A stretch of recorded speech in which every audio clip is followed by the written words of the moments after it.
Do you ever feel like you're trapped in an invisible prison, watching your dreams slip through your fingers like sand? What if I told you the block isn't outside? It's inside you. What if the very identity you've been protecting, nurturing, and defending is actually the jailer of your soul? Today I'm going to share with you a spiritual truth so powerful, so transformative, that it could shatter every limitation you've ever accepted about yourself. But here's the catch. To receive this gift, something must die first. That something is the old you. If you stay with me for the next few minutes, you're going to discover why your breakthrough has been delayed, why your prayers seem to bounce off the ceiling, and why every step forward feels like 3 steps back. More importantly, you're going to learn the sacred art of spiritual death, the only pathway to divine resurrection. This isn't about positive thinking or manifestation techniques. This is about the complete transformation of your spiritual DNA. Today we're unlocking a forgotten spiritual key from Florence Scovel Shinn. One that could completely shift your reality if you have the courage to use it. Florence understood something that most spiritual teachers miss. You cannot resurrect what you refuse to bury. You cannot birth the new while clinging to the corpse of who you used to be. The struggle you feel, the stuckness, the slow suffocation in the same patterns, it's not because you are weak. It's not because you are broken. It's because you are over-identified with the old garment, dressed in delay, cloaked in shame, wearing the robe of someone who once thought they had to earn love, hustle for acceptance, or bow to scarcity. But that garment has become grave clothes. You are not stuck. You are still calling yourself by a name you were never meant to keep. I speak with the voice of spiritual law now, with the fire of divine remembrance, with the sword of metaphysical truth. And I say this with holy love: your false identity must be buried. It must be spoken dead. It must be surrendered so violently to truth that the lie cannot find a place to return. The first principle Florence taught that will transform your life is the law of spiritual substitution, speaking death to the lie. Listen carefully, because this is where most people lose their way. They try to fight the old patterns, wrestle with limiting beliefs, argue with their fears. But Florence knew a secret: you don't fight darkness, you substitute it with light. You don't battle the lie, you replace it with truth. Every time you say, I am poor, you crown the ego king. But when you say, I am abundance made manifest, you resurrect Christ in you. I remember a woman who came to me, bankrupt not just in her bank account but in her soul. She had spoken herself into poverty with phrases like, money always slips through my fingers, and I'm just not good with finances. These weren't just thoughts, they were spiritual contracts, signed and sealed with her own tongue. For years, she had been the high priestess of her own limitation, performing daily rituals of lack through her spoken word. But here's what changed everything. Instead of trying to fix her relationship with money, she began to speak death to the voice that claimed lack as its identity. Every morning, she would stand before her mirror and declare, the woman who feared money is dead. I bury her with my word. I am the resurrection and the life of divine prosperity. It wasn't positive thinking, it was spiritual surgery, performed with the scalpel of truth. Within 90 days, opportunities began to flow. Not because she had worked harder or learned new skills, but because she had died to the identity that repelled abundance. The old self that believed in scarcity was no longer available to sabotage the new self that walked in supply. This is the power of substitution. What you refuse to speak cannot live. What you declare with conviction must manifest. Your assignment, should you choose to accept it, is this: identify the lie you've been rehearsing and speak its funeral. Take a moment right now and ask yourself, what limiting identity am I still breathing life into with my words? Write it down. Then speak these words with authority. I no longer serve this lie. I no longer give it my breath. I speak its death and call forth my truth. This isn't make-believe. This is spiritual law in action. If this resonates with your spirit, stay with me, because the next truth will unlock your heart completely. Now we dive deeper into the sacred art of identity burial, breaking soul contracts with fear. You see, the old self doesn't just die quietly. It has agreements, contracts, signed papers with every limitation you've ever accepted. Every time you said, "That's just how I am," or "I've always been this way," you renewed the lease on a prison cell that heaven never built for you. Florence Scovel Shinn understood that we are not victims of circumstance, but victims of our own spiritual agreements. She taught that every word we speak is either a blessing or a curse, a key that unlocks heaven, or a chain that binds us to hell. The question is, what contracts are you still honoring that no longer serve your highest good? Let me tell you about a man who discovered he had been in a soul contract with failure for over 20 years. It started when his father told him he would never amount to anything. Instead of rejecting this curse, he accepted it, internalized it, and began to speak it over his own life. "I always mess things up," became his daily mantra. "Nothing ever works out for me," became his prayer. He didn't realize he was performing spiritual warfare against his own destiny. But the day he learned about soul contracts, everything changed. He understood that his father's words only had power because he had given them his agreement.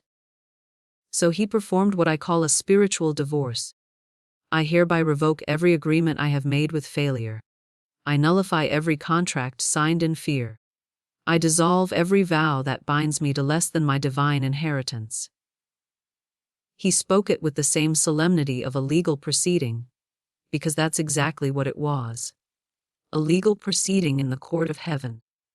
The results were immediate and dramatic. Projects that had been stalled for months suddenly moved forward. Relationships that had been strained began to heal. Opportunities that had been blocked suddenly opened. Why? Because he was no longer bound by agreements that kept him in spiritual bondage.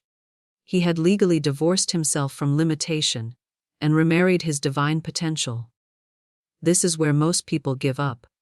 But if you stay, you'll rise. Your spiritual action step is to conduct your own soul contract audit. Take out a piece of paper and write down every negative statement you've made about yourself in the past week. Each one represents a contract you've signed with limitation. Then, speak these words with authority. I hereby cancel and revoke every soul contract that binds me to fear, lack, or limitation. I dissolve these agreements by the power of my spoken word and enter into a new covenant with divine abundance, love, and perfect self-expression. Remember, you are now working with spiritual law, and the law always responds to the one who speaks with faith and authority. But we're just getting started. The most powerful truth is yet to come, and it will completely revolutionize how you see yourself and your potential. Now we come to the cornerstone of Florence's teaching, the principle that separates the wishers from the warriors, the dreamers from the demonstrators. She said, and I quote, "Man's word is his wand filled with magic and power." Think about that for a moment. Your word, the very thing you use carelessly throughout the day, is a magic wand.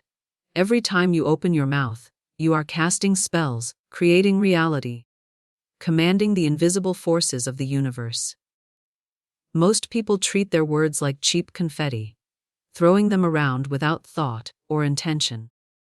They speak of their limitations as if they were facts, their fears as if they were prophecies, their past as if it were their permanent address. But Florence understood that the tongue is the rudder of destiny, the pen that writes the script of our lives, the key that unlocks heaven or hell on earth. When she said your word is your wand, she wasn't speaking metaphorically. She was revealing a cosmic law. The power that spoke the universe into existence lives in your mouth. The same creative force that said, "Let there be light," speaks through your declarations. When you truly understand this, You will never again speak carelessly about yourself, your circumstances, or your future. In your daily life, this means every conversation becomes a prayer, every complaint becomes a curse, every declaration becomes a decree. When you say, "I can't afford it," you're not stating a fact, you're casting a spell of poverty.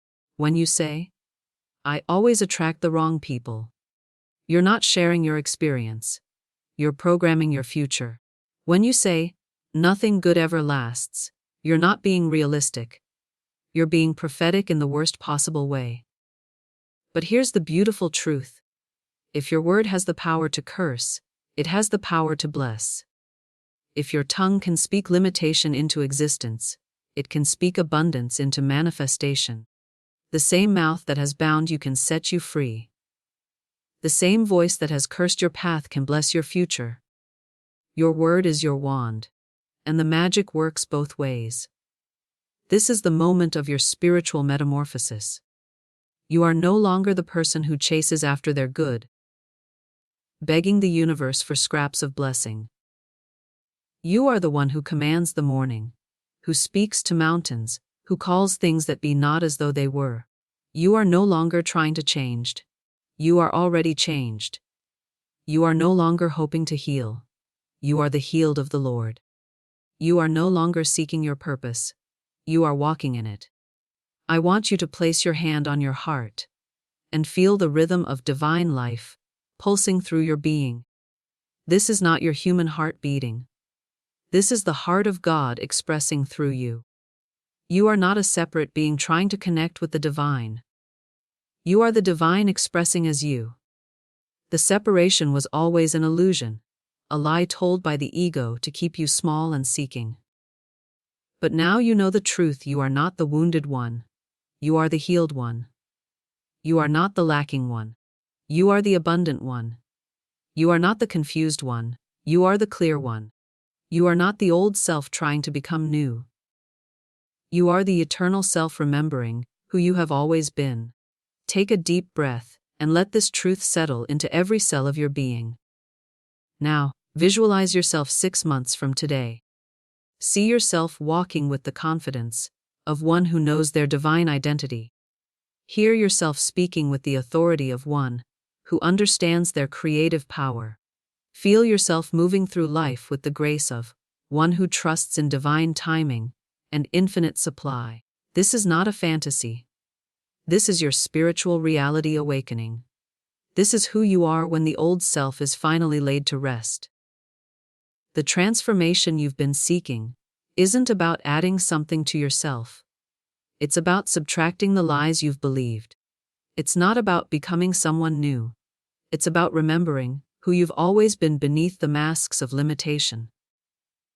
You are aligned with divine timing, which means you are never late, never behind, never missing your moment. You are walking in infinite supply, which means there is always enough. Always more than enough, always overflow. As we near the end of our time together, I want to ask you a question that will determine your destiny.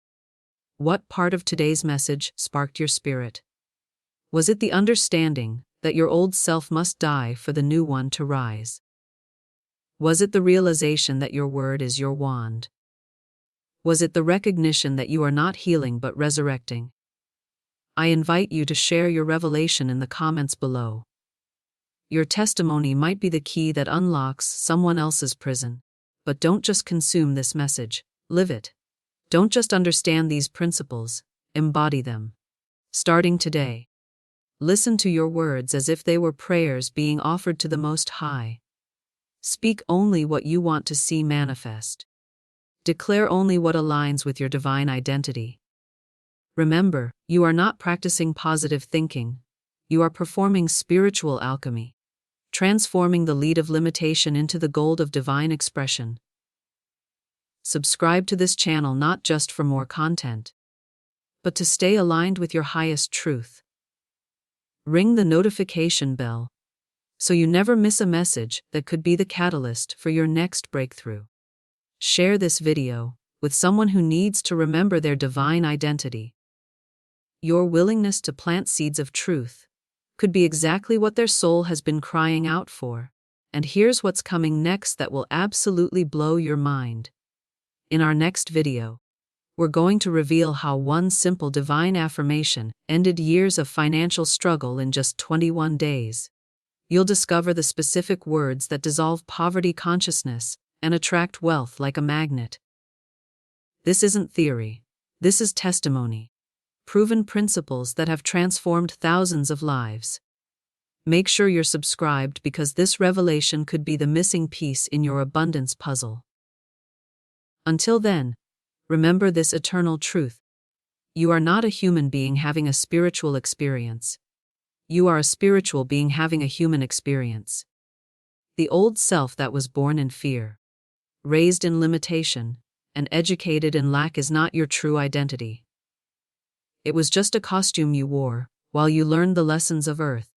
But now the costume has served its purpose. It's time to remove it, bury it, and step into the glorious reality of who you truly are. You are the living Word of God. You are the resurrection and the life of every dream that has ever stirred in your heart. You are the answer to every prayer you've ever prayed. The old self must die, but only so the real you can finally live. And that life, my friend, is not coming, it is here. It is now. It is you. Go forth and speak your world into existence. Your word is your wand, and the magic is already within you.